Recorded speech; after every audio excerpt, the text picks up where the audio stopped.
हजरत नूह अलैहिस्सलाम फिर भी अपने पुत्र नूं कहंदे ने, ओए पुत्रा अजे भी टाइम ही कश्ती दे अंदर आ जा, अजे भी वेला ही कश्ती दे अंदर आ जा।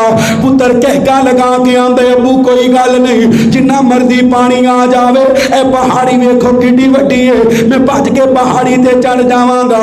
ओ लोको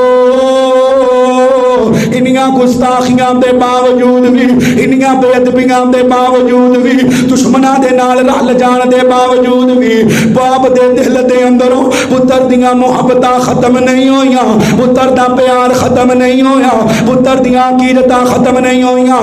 इधर पानी दी छाल आई है, नबी नूह दे पुत्र नूं कर दिता। ओ लोको पुत्र गरक हो गए, लेकिन नबी नूह दी मुहब्बत खत्म अजे भी खत्म नहीं हुई। आसमाना दी तरफ मुंह उठा लिया, अल्लाह सोनिया मेरा पुत्र